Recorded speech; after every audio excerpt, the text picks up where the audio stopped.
ونستعينه ونستغفره ونؤمن به ونتوكل عليه ونعوذ بالله من شرور أنفسنا ومن سيئات أعمالنا من يهده الله فلا مضل له ومن يضلله فلا هادي له ونشهد أن لا إله إلا الله وحده لا شريك له ونشهد أن سيدنا وسندنا ونبينا وحبيبنا وحبيب ربنا وطبيبنا ومولانا محمدا عبده ورسوله أما بعد فأعوذ بالله من الشيطان الرجيم بسم الله الرحمن الرحيم الذين اتخذوا دينهم لهوا ولعبا وغرتهم الحياة الدنيا فاليوم ننساهم كما نسوا لقاء يومهم هذا وما كانوا بآياتنا يجحدون صدق اللہ مولانا العظیم۔ میرے محترم بزرگوں اور عزیز بھائیوں، یہ سورہ اعراف چل رہی ہے اور اس آیت مبارکہ میں ان لوگوں کا بیان ہے جو ہمیشہ کے لیے ناکام ہو گئے، اور ان کی ناکامی کا بیان کہ وہ کیا اسباب تھے جن کو اختیار کر کے وہ ناکام اور نامراد ہو کر دنیا سے گئے۔ گویا یہ آیت ہم سب کے لیے ایک تنبیہ ہے، ایک عبرت کا سامان ہے کہ دیکھو یہ اسباب تم اختیار نہ کرنا، ورنہ ایسا نہ ہو کہ تم بھی ناکام اور نامراد، خائب و خاسر ہو کر دنیا سے جاؤ، بلکہ ان اسباب کو اختیار کرنے سے بچنا اور کامیاب اور کامران ہو کر دنیا سے لوٹنا۔ تو 4 بڑے سبب بیان ہوئے ان لوگوں کی ناکامی کے۔ ایک سبب الذین اتخذوا دینہم لہوا ولعبا، کہ یہ وہ لوگ ہیں جنہوں نے اپنے دین کو کھیل تماشا بنا لیا۔ تو ناکام ہونے کا ایک سبب دین کو کھیل تماشا بنا، دین کو اپنی مرضی کے تابع ڈھالنا ہے، حالانکہ اپنی طبیعتوں کو دین کے مطابق ڈھالنا ہے، نہ کہ دین کو توڑ مڑوڑ کر کے اپنی طبیعت کے مطابق ڈھالنا۔ تو ان کی ناکامی کا ایک سبب اور ایک وجہ الذین اتخذوا دینہم لہوا ولعبا، کہ انہوں نے اپنے دین کو کھیل تماشا بنا لیا۔ اور دوسرا سبب غرتہم الحیات الدنیا، کہ ان کو دنیا کی زندگی نے دھوکے میں ڈال دیا، حیات دنیا نے ان کو دھوکے میں ڈال دیا۔ یہ تیسرا سبب۔ اور چوتھا سبب، یہ دوسرا سبب۔ تیسرا سبب فَالْيَوْمَ نَنْسَاهُمْ كَمَا نَسُوا لِقَاءَ يَوْمِهِمْ هَذَا، کہ آج ہم ان کو بھلا دیں گے جیسے کہ انہوں نے اس دن کی ملاقات کو بھلا دیا۔ یعنی آخرت کے دن کو بھلا دینا یہ بھی ناکامی کا ایک سبب ہے۔ تو تیسرا سبب آخرت سے غافل ہو جانا، اور چوتھا سبب وَمَا كَانُوا بِآيَاتِنَا يَجْحَدُونَ، اور یہ ہماری آیتوں کا انکار کرتے تھے، ہماری آیتوں کا انکار کرتے تھے۔ اس انکار آیات کی وجہ سے یہ لوگ ناکام اور نامراد ہو گئے۔ تو یہ 4 بڑے سبب ہیں ان لوگوں کی ناکامی۔ تو بات چل رہی تھی غرتہم الحیات الدنیا، کہ ان کو دنیا کی زندگی نے دھوکے میں ڈال دیا۔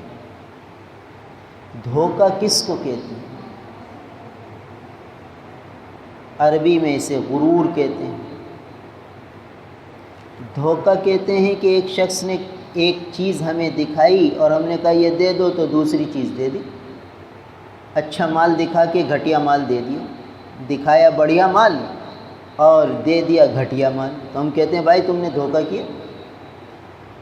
یعنی آدمی دکھائے کچھ اور دے کچھ، اس کو دھوکہ کہتے ہیں۔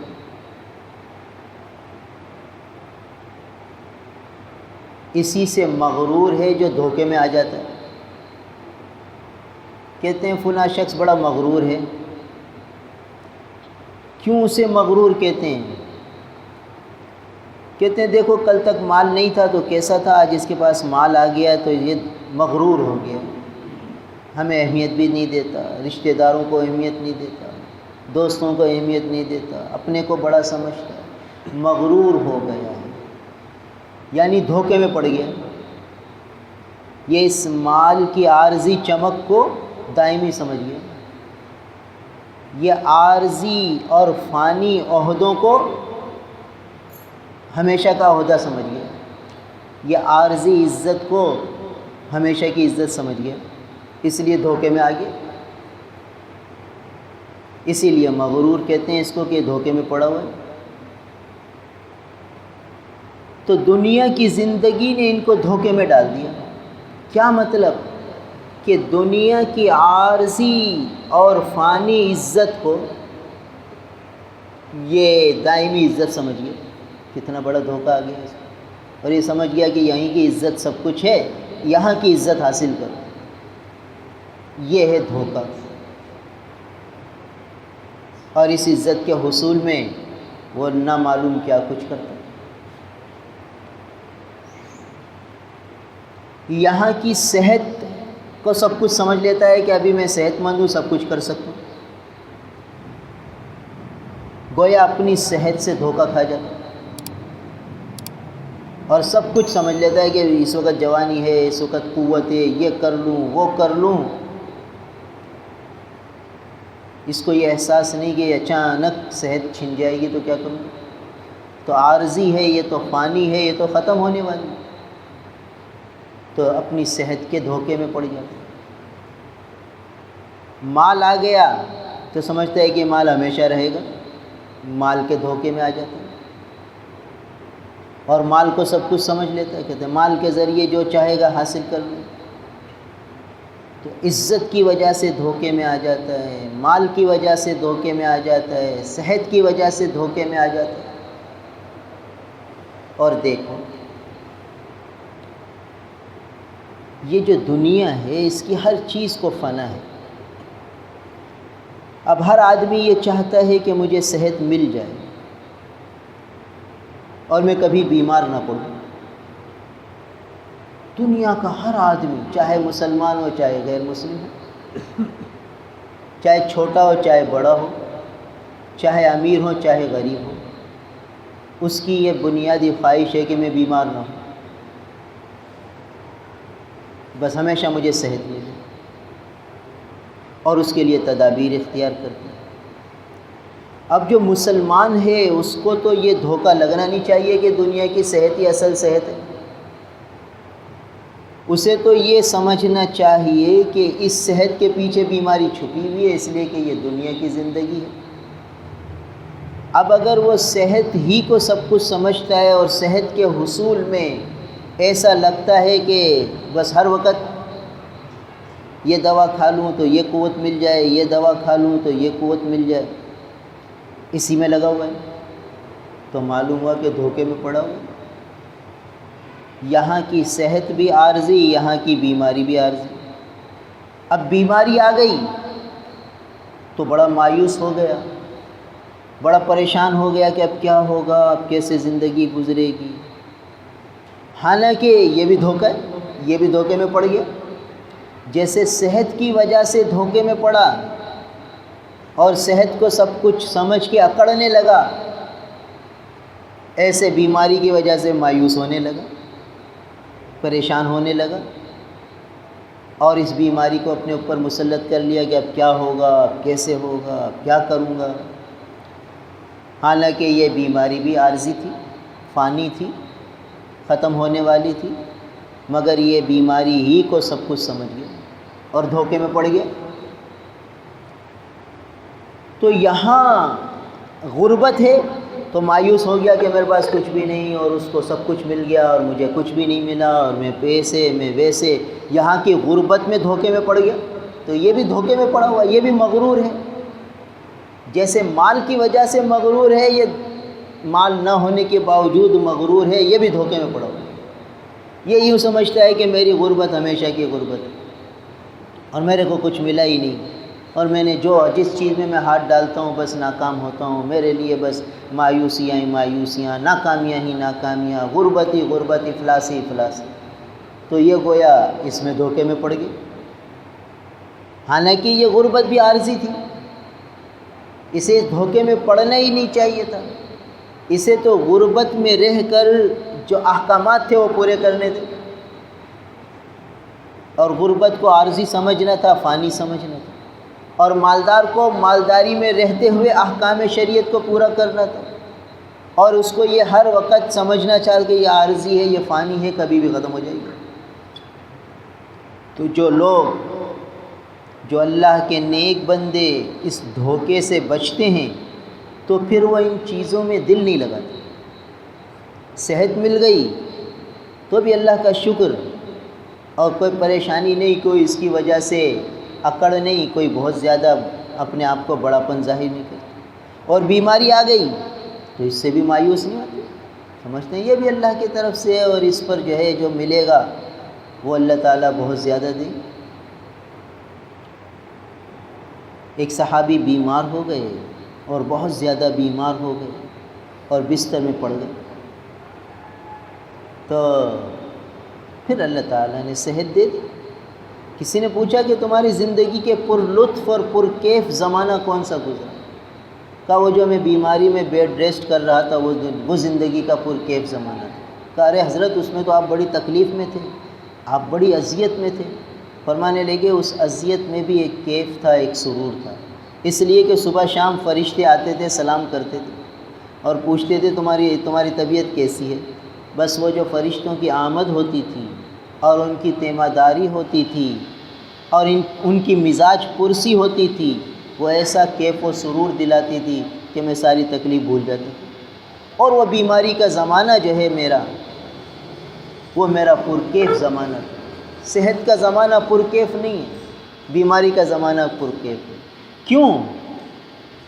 بھئی دیکھو، ایک بزرگ فرمانے لگے کہ بیمار کی عیادت کو جب کوئی آدمی جاتا ہے تو جو عیادت کرنے کے لیے جاتا ہے 70,000 فرشتے اس کے لیے دعا کرتے ہیں۔ 70,000 فرشتے عیادت کرنے والے کے لیے دعا کرتے ہیں، اور 1 گھنٹے 2 گھنٹے نہیں، صبح جاتا ہے تو شام تک اس کے لیے دعا میں لگے رہتے ہیں، شام کو جاتا ہے تو ساری رات اس کے لیے دعا میں لگے رہتے ہیں۔ اور 10 آدمیوں نے عیادت کی تو ہر ایک کے لیے 70,000 فرشتے، 70,000 فرشتے تو 7 لاکھ فرشتے ہو گئے، اور اگر 100 آدمیوں نے عیادت کی تو 7 کروڑ فرشتے دعاؤں میں لگے ہوئے ہیں۔ کس کے لیے؟ جو کہ عیادت کے لیے آیا ہے۔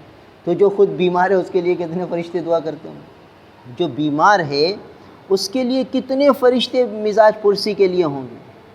مگر کوئی یہ تصور تو کرے، بیٹا بیمار ہوتا ہے تو باپ کے دل کی کیا کیفیت ہوتی ہے؟ بار بار باپ قریب آتا ہے، بیٹا تب کیسی طبیعت ہے، بیٹا اب کیسی طبیعت ہے۔ اور ماں کی کیا کیفیت ہوتی ہے؟ بار بار ماں آتی ہے، بیٹا اب کیا کیفیت ہے، اب کیا کیفیت ہے۔ تو اللہ تعالیٰ کو بندوں سے کتنی محبت ہے۔ تو جب اللہ تعالیٰ بندہ بیمار ہوتا ہے تو اللہ تعالیٰ کتنی توجہ فرماتے ہوں گے۔ جو 70 ماؤں سے زیادہ محبت فرمانے والی ہستی ہے وہ کتنی فکر مند ہوگی کہ میرا بندہ بیمار ہے۔ تو وہ کتنی رحمتوں والی آغوش میں اس بندے کو لیتے ہوں. تو اب رحمتیں تو بیمار پہ برستی ہیں، مگر اس کو حاصل کون کرے، کیچ کون کرے؟ دیکھو اس وقت یہاں بہت سی شعائیں چل رہی ہیں، ہوائیں چل رہی ہیں، اور ان ہواؤں میں آوازیں بھی چل رہی ہیں. فرض کیجئے کہ امریکہ میں کھیل ہو رہا ہے ہاکی کا اس وقت یا فٹ بال کا، تو اس کی جو کمنٹری ہو رہی ہے وہ یہاں فضاؤں میں چل رہی ہے. کون اس کمنٹری کو سن سکتا ہے؟ میں اور آپ نہیں سن سکتے. مگر جیسے ہی ہم نمبر ملائیں گے فریکوینسی کو اور اس ریڈیو کی پن کو ملائیں گے تو فوراً وہ آواز، وہ کمنٹری جو وہاں امریکہ میں ہو رہی ہے یہاں میں سننے لگوں گا. اس کی آواز کو تیز کر دوں گا تو سب سننے لگیں گے. تو ذرا تصور کیجئے کہ میں نے توجہ کی، تھوڑے سے نمبر ڈائل کیے، تھوڑے سے بٹن گھمائے، تو وہ آواز جو امریکہ میں تھی وہ میں یہاں خود سننے لگا. تھوڑی سی توجہ اور دھیان سے ہو. اور اگر میں وہ بٹن نہیں دباتا، وہ نمبر نہیں گھماتا تو مجھے آواز نہیں آئی. تو آواز موجود ہے، توجہ کی ضرورت ہے. تو جب آدمی بیمار ہوتا ہے تو رحمتیں موجود ہیں، توجہ کی ضرورت ہے. رحمتیں برس رہی ہیں. تو وہ جو صحابی تھے انہیں محسوس ہوتا تھا کہ فرشتے آ رہے ہیں اور عیادت کر رہے ہیں. تو وہ ایسے کیف و سرور میں مبتلا ہو جاتے تھے کہ ان کو بیماری کا اثر ہی ختم ہو جاتا ہے. اور دوسری بات یہ ہے کہ وہ بیماری کو عارضی سمجھتے تھے کہ یہ فانی ہے، ختم ہونے والی ہے، اس لیے وہ بیماری مسلط ہوتی نہیں تھی. اور ہم اور آپ بیماری سے ایسے متاثر ہوتے ہیں کہ سمجھتے ہیں کہ اب کیسے دور ہوگی، اب کیا ہوگا، کیا ہوگا. یہ دوست کی طرف سے ہے اور دوست اسے دور کر دیں گے. دوست سے تعلق تو بڑھاؤ. اللہ تعالیٰ کی طرف سے یہ بیماری آئی ہے، اللہ تعالیٰ دور کر دیں گے. اللہ تعالیٰ کی طرف سے یہ حال آیا ہے، اللہ تعالیٰ اسے دور فرما دیں گے. ذرا اس سے تعلق تو جوڑ لیں، ان سے تعلق تو بنا لیں. مگر بات یہ ہے کہ یہی دھوکہ ہمیں لگا ہوا ہے کہ یہاں جو حال آتا ہے دنیا میں ہم اسے دائمی سمجھ لیتے ہیں، جس کی وجہ سے پریشان ہو جاتے ہیں. یا اچھا حال ہے تو اسے بھی دائمی سمجھ کر اس میں مگن ہو جاتے ہیں، اس کی وجہ سے غفلت کا شکار ہو جاتے ہیں. اور پھر جب وہ حال ہٹتا ہے تو پھر پریشان ہو جاتے ہیں کہ یہ کیا ہو گیا، یہ کیوں ہو گیا. اس لیے جتنے اولیاء اللہ آئے اور اسی طریقے سے جتنے انبیاء علیہم السلام آئے، انہوں نے اپنی امتوں کو دنیا کا فانی ہونا اتنا سمجھایا کہ ان کے دلوں میں بٹھایا کہ یہ دنیا فانی ہے، اسے فانی سمجھنا، اس کی ہر چیز کو فانی سمجھنا اور اس میں دل نہ لگانا. انبیاء علیہ السلام نے یہ بات دلوں میں بٹھائی اور نبی کریم صلی اللہ علیہ وسلم نے حضرات صحابہ کرام رضوان اللہ تعالی علیہم اجمعین کے دلوں میں بھی یہ بات بٹھائی کہ دیکھو یہ فانی دنیا ہے، اس میں جی نہ لگانا، اور اس میں جو کچھ ہو رہا ہے وہ عارضی ہو رہا ہے. اور ہم نے چونکہ اس میں اتنا جی لگایا کہ ایک گھاک میرا دوسرے کے پاس چلا جاتا ہے تو میرا دل پریشان ہو جاتا ہے کہ وہ وہاں کیوں چلے گی، مجھ سے لیتے وہاں کیوں چلا گیا. اب یہ جو دل میں کیفیت آئی، معلوم ہوا کہ میرا دل، میں نے یہ سمجھا کہ یہ گھاک میری مہارت سے آ رہا ہے. یہ تو نظام اوپر سے چلتا ہے کہ کون سا گھاک کہاں جائے گا، اس کے ذریعے کہاں سامان پہنچانا ہے. سارے نظام پر فرشتوں کا پہرا ہے. اسے تکوینی نظام کہتے ہیں. کوئی کہاں جا رہا ہے، کوئی کہاں جا رہا ہے. اللہ تعالیٰ کسی کے دل میں کیا بات ڈالتے ہیں. کوئی کہتا ہے حیدرآباد سے سامان خریدو، یہیں صحیح مل جاتا ہے. کوئی کہتا ہے نہیں کراچی جاؤ. کوئی سامان کی خریداری کے لیے پنجاب چلا جاتا ہے، کوئی چائنا چلا جاتا ہے، کوئی انڈونیشیا ملیشیا چلا جاتا ہے، تو وہاں سے صحیح مل جائے گا. تو یہ نظام ایک اوپر سے چل رہا ہے اور آدمی سمجھتا ہے کہ ارے یہ ایسا کیوں ہو گیا.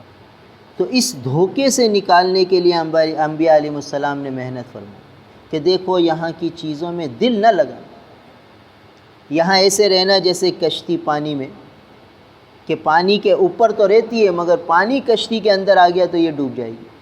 ایسے ہی اس دنیا سے نفع اٹھانا ہے دل سے کے باہر رکھتے ہو۔ اگر یہ دنیا دل میں آ گئی اور دل میں سما گئی اور دل میں بس گئی تو بھائی یہ ڈبا دے گی، یہ ہلاک اور برباد کر دے گی۔ تو جو لوگ اللہ کے نیک بندے ہیں انہوں نے دنیا کو دل میں نہیں بسایا۔ لہٰذا حضرت شیخ عبد القادر جیلانی رحمہ اللہ کے متعلق آتا ہے، بہت بڑے تاجر تھے، بہت بڑے تاجر،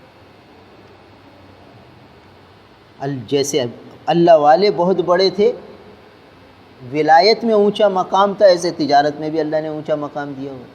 تو ان کے اپنے جہاز ہوتے تھے جو کہ تجارتی جہاز اس زمانے میں پورا کا پورا گویا انہی کا کنٹینر ہوتا تھا اور کوئی کسی کا کنٹینر نہیں ہوتا تھا۔ تو یہ ان کا جہاز گیا اور اطلاع آئی کہ حضرت وہ جہاز ڈوب گیا۔ تو حضرت تھوڑی دیر خاموش ہوئے اور فرمایا الحمدللہ۔ یہ جو خاموش ہوئے اور پھر الحمدللہ فرمایا، یہ ہے وہ کیفیت کہ یہ اللہ والے اس دنیا کو دل میں بساتے نہیں اور دنیا کے دھوکے سے واقف ہوتے اور دنیا ان کو دھوکہ نہیں دے سکتی۔ جیسے یہ ناکام لوگوں کے متعلق قرآن نے فرمایا کہ غرتہم الحیات الدنیا، ان کو دنیا کی زندگی نے دھوکے میں ڈال دیا تھا، تو یہ اللہ والے اس دھوکے سے بچے ہوتے، لہٰذا تھوڑی دیر خاموش رہے اور پھر فرمایا الحمدللہ۔ یہ سارے مریدین حیران ہوئے کہ یہ موقع تو انا للہ و انا الیہ راجعون پڑھنے کا تھا کہ اذا اصابتہم مصیبہ قالوا انا للہ و انا الیہ راجعون، کہ جب ان کو کوئی مصیبت پہنچتی ہے تو یہ لوگ انا للہ و انا الیہ راجعون پڑھتے ہیں۔ کوئی نقصان، کوئی پریشانی، کوئی تکلیف آتی ہے تو انا للہ و انا الیہ راجعون پڑھتے ہیں۔ تو یہ حضرت شیخ نے الحمدللہ پڑھی، انا للہ و انا الیہ راجعون نہیں پڑھی، مگر کسی کو جرت نہیں ہوئی پوچھنے کی۔ بعض اللہ والوں کی ایسی کیفیات ہوتی ہیں کہ کسی موقع پر ہمت نہیں ہوتی پوچھنے کی، ان کے جلال، اللہ تعالیٰ ایک ایسا جلال انہیں دے دیتے ہیں کہ کسی کی جرت نہیں ہوتی، اور کبھی اللہ تعالیٰ وہ جلال ہٹا کر جمال کی کیفیت پیدا فرماتے تو ہر آدمی سوال کرے۔ کچھ دن گزرے تو اطلاع آئی کہ حضرت وہ جو پہلی خبر تھی وہ غلط تھی، اور اطلاع یہ ہے کہ وہ جو جہاز تھا وہ آپ کا نہیں ڈوبا تھا، کوئی اور جہاز ڈوبا تھا، آپ کا جہاز تو سلامتی کے ساتھ پہنچ چکا ہے۔ تو حضرت پھر خاموش ہوئے اور پھر تھوڑی دیر بعد فرمایا الحمدللہ۔ اب کیفیت جمال کی تھی، طبیعت میں نرمی تھی، اور مریدین کو حوصلہ ہوا، ہمت ہوئی، انہوں نے سوال کر لیا کہ حضرت یہ پہلے نقصان کی خبر آئی تو انا للہ و انا الیہ راجعون ہم نے تو سنا ہے، اور آپ نے الحمدللہ فرمایا، اور اب جو آپ نے الحمدللہ فرمایا تو ٹھیک ہے، یہ تو خوشی کی خبر تھی، خوشی کی خبر پر الحمدللہ کہنا یہ تو ٹھیک ہے، مگر غم اور صدمے کی خبر پہ، نقصان کی خبر پہ الحمدللہ کہنا یہ ہماری سمجھ میں نہ آیا۔ اس پر حضرت شیخ رحمہ اللہ نے فرمایا کہ بات یہ ہے کہ جب میرے جہاز کے ڈوبنے کی اطلاع آئی تو واقعی یہ صدمہ تھا، یہ غم کی خبر تھی، یہ بہت بڑی فکر کی خبر تھی، مگر میں نے اپنے دل کو ٹٹولا، اپنے دل کو جانچا تو میرے دل میں اس نقصان کا کوئی صدمہ نہیں تھا۔ اتنا بڑا تجارتی جہاز، پورا کنٹینر ان کا ڈوبنے کی خبر آئی ہے، اب ہمارے لگے کہ میرے دل میں تغیر نہیں تھا، صدمہ نہیں تھا۔ تو اس کیفیت پر میں نے اللہ کا شکر ادا کیا کہ دنیا میرے دل میں بسی نہیں، دل سے باہر ہے، دنیا کے اندر نہیں، دل کے اندر نہیں ہے یہ دنیا۔ تو اس کیفیت پر کہ اللہ نے مجھے اس دنیا کے دھوکے سے بچایا ہوا ہے، اس پر الحمدللہ کہا، اس پر الحمدللہ کہا۔ تو یہ لوگ دنیا کو دل میں بساتے نہیں تھے، ہاں دنیا سے نفع ضرور اٹھاتے تھے، دنیا سے فائدہ پورا لیتے تھے، مگر اس کو دل میں جگہ نہیں دیتے تھے، اس وجہ سے خوش و خرم رہتے تھے۔ اور ہم لوگ چونکہ دنیا کو دل میں بسا بیٹھے ہیں، اس لیے مل جاتی ہے تو ہم میں اکڑ آ جاتی ہے، تکبر آ جاتا ہے، اپنے آپ کو بڑا پن آ جاتا ہے، اور نہیں ملتی تو مایوسی ہو جاتی ہے اور حسرت ہو جاتی ہے، اور آدمی پریشان ہو جاتا ہے کہ یہ کیوں ہو گیا اور کیسے ہو گیا اور اب کیا کریں گے۔ یہ کیفیات دل میں آنے لگتی ہیں، مایوسی کی کیفیت بڑھنے لگتی ہے، حسرت ہونے لگتی ہے۔ تو یہ سب دنیا کا دھوکہ ہے کہ دنیا نہ ہونے پر حسرت ہو، غم ہو، صدمہ ہو، تو یہ بھی دھوکہ ہے۔ یہ بھی دنیا کے میں دھوکے میں پڑا ہوا ہے کہ یہ دنیا کا نہ ہونا یہ کوئی ناکامی کی دلیل نہیں ہے، اور دنیا کا ہو جانا، آ جانا، مل جانا یہ کوئی کامیابی کی دلیل نہیں ہے۔ ناکامی کی دلیل یہ ہے کہ دنیا میں دل لگ جائے، اور کامیابی کی دلیل یہ کہ دنیا سے میں دل نہ لگے، آخرت کی ہمہ وقت فکر ہو، ہر آن ہر گھڑی آخرت کی فکر ہو، آخرت مستحضر ہو، اللہ کے سامنے جواب دینے کی فکر لاحق ہو کہ یہ عمل کروں گا مجھے جواب دینا ہے، یہ کام کروں گا اللہ کے سامنے حساب دینا ہے۔ ہر وقت یہ باتیں استحضار میں ہوں، اور دل میں ہر وقت یہی ہو کہ اللہ کو کیا جواب دوں گا، اللہ کے سامنے کیا حساب ہوگا۔ تو یہ ہے کہ یہ آدمی دنیا کے دھوکے سے بچا ہوا۔ تو بہرحال دنیا کی لذتیں بھی فانی، اس لیے دنیا کی لذتوں میں بھی نہیں لگنا۔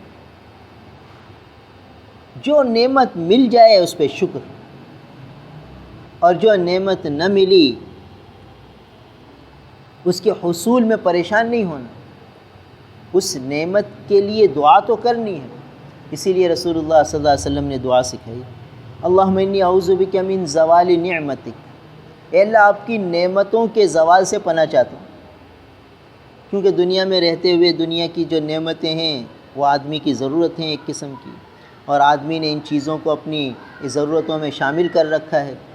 تو اب یہ بڑی بڑی نعمتیں ہیں، تو آدمی اللہ تعالیٰ سے یہ دعا کرے۔ نبی کریم صلی اللہ علیہ وسلم نے تعلیم فرمائی، اللہم انی اعوذ بک من زوال نعمتک وتحول عافیتک وفجاءۃ نقمتک وجمیع سخطک، اے اللہ میں آپ کی نعمتوں کے زائل ہونے سے پناہ چاہتا ہوں، اللہم انی اعوذ بک من زوال نعمتک وتحول عافیتک، اور اے اللہ جو آپ نے مجھے عافیتیں دے رکھی ہیں اس کے بدل جانے سے پناہ چاہتا ہوں، وفجاءۃ نقمتک، اور اے اللہ اچانک کوئی خلاف مزاج بات پیش آ جائے، کوئی غم کی بات پیش آ جائے، کوئی پریشانی اچانک آ جائے، جسے سانحہ کہہ لو، حادثہ کہہ لو، تو اے اللہ کوئی حادثہ پیش آ جائے، کوئی سانحہ پیش آ جائے اچانک، جس کی توقع نہ ہو، غیر متوقع، جس کی وجہ سے بعض اوقات آدمی بہت دل پہ اثر لے لیتا ہے، اس کے ہوش اڑ جاتے ہیں اور نہ معلوم کیسی کیسی کیفیات ہو جاتی ہیں۔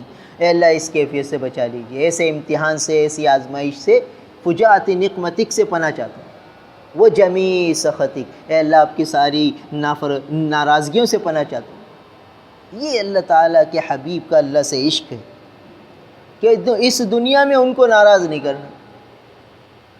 یہ اللہ کے رسول صلی اللہ تعالیٰ علیہ وسلم نے جو سب سے بڑی نعمت ہے وہ اللہ تعالیٰ کا عشق ہے، اللہ تعالیٰ کی رضا ہے۔ تو اے اللہ آپ ناراض نہ ہونا اس دنیا میں، آپ کی ناراضگی سے پناہ چاہتا ہوں۔ اب اگر آپ ہی ناراض ہو گئے تو پھر ہمارا کیا بنا؟ جو تو میرا تو سب میرا، جو تو میرا تو سب میرا، زمین میری فلک میرا، جو ایک تو نہیں میرا تو کوئی شے نہیں میری۔ اے اللہ جب آپ ناراض ہو گئے تو پھر میرا کچھ بھی نہیں، اور آپ راضی رہے تو سب کچھ میرا۔ تو اس لیے یہ دعا حضور صلی اللہ علیہ وسلم نے تعلیم فرما دی کہ اللہ کی نعمتیں ملی ہوئی ہیں دنیا میں، تو یہ نہیں کہ ان نعمتوں سے بھی صرف نظر کرے، بلکہ ان نعمتوں کی قدر کرے اور ان کے زوال سے بچنے کی دعائیں مانگے۔ اللہم انی اعوذ بک من زوال نعمتک، اے اللہ آپ کی نعمت کے زوال سے پناہ چاہتا ہوں، وتحول عافیتک، اے اللہ عافیت کے پلٹ جانے سے آپ پناہ چاہتا ہوں۔ عافیتیں کیا ہیں؟ دیکھیے صحت ہے، سلامتی ہے، اولادیں ہیں، ماں باپ ہیں، کھانا پینا ہے، رہن سہن ہے، ساری ہر قسم کی عافیتیں، نعمتیں بھی ہیں، عافیتیں بھی ہیں۔ تو اللہ عافیت کے بدل جانے سے پناہ چاہتا ہوں۔ وتحول عافیتک وفجاءۃ نقمتک، اے اللہ اچانک کوئی ایسا حادثہ پیش آ جائے اس سے پناہ چاہتا ہوں۔ وہ جمی سخطک، اور اللہ آپ کی ہر قسم کی ناراضگی سے پناہ چاہتا ہوں کہ اس دنیا میں بس آپ کبھی بھی ہم سے ناراض نہ ہوں، ہمیشہ آپ ہم سے راضی رہیں اور اپنی رضا والے کاموں میں گویا لگائے رکھیں۔ بھئی راضی کب ہوں گے؟ جب رضا والے کاموں میں آدمی لگا رہے گا۔ ناراض کب ہوں گے؟ جب ناراضگی والی کاموں میں لگے گا۔ تو اس دعا کے اندر یہ بات بھی چھپی ہوئی ہے کہ یا اللہ مجھے اپنی رضا والے کاموں میں لگائے رکھیے، ناراضگی والے کاموں سے آپ بچا لیجیے۔ تو بہرحال یہ دوسرا سبب ہے ناکام ہونے والوں کا کہ غرتہم الحیات الدنیا، ان کو دنیا کی زندگی نے دھوکے میں ڈال دیا کہ یہاں کی ہر چیز کو دائمی سمجھ لیا اور اس میں دھوکے میں پڑ گئے۔ تو اس دھوکے سے بچنا ہے۔ فَالْيَوْمَ نَنْسَاهُمْ، آج ہم ان کو بھلا دیں گے، كَمَا نَسُوا لِقَاءَ يَوْمِهِمْ هَذَا، جیسے کہ اس دن کی ملاقات کو انہوں نے بھلا دیا۔ وَمَا كَانُوا بِآيَاتِنَا يَجْحَدُونَ، اور اس وجہ سے کہ یہ ہماری آیتوں کا انکار کرتے تھے۔ اللہ تعالی ہم سب کو عمل کی توفیق عطا فرمائے۔ الحمدللہ رب العالمین والعاقبۃ للمتقین والصلاة والسلام علی رسولہ محمد وآلہ واصحابہ اجمعین۔ اللہم انت السلام ومنک السلام تبارکت یا ذا الجلال والاکرام۔ اللہم اجعلنا لک ذکارا لک شکارا لک رہابا لک مطواعا لک مطیعا الیک مخبتا الیک اواہا منیبا۔ اللہم اجعل حبک احب الاشیاء الی واجعل خشیتک اخوف الاشیاء عندی واقطع عنی حاجات الدنیا بالشوق الى لقائک فاذا اقررت اعین اہل الدنیا من دنیاہم فاقرر عینی من عبادتک۔ اللہم آت محمد الوسیلہ والفضیلہ وابعثہ مقاما محمودا الذی وعدتہ۔ اللہم آت محمد الوسیلہ والفضیلہ وابعثہ مقاما محمودا الذی وعدتہ۔ لا الہ الا انت سبحانک انی کنت من الظالمین۔ سبحان ربک رب العزت عما یصفون وسلام علی المرسلین والحمد للہ رب العالمین۔ آمین برحمتک۔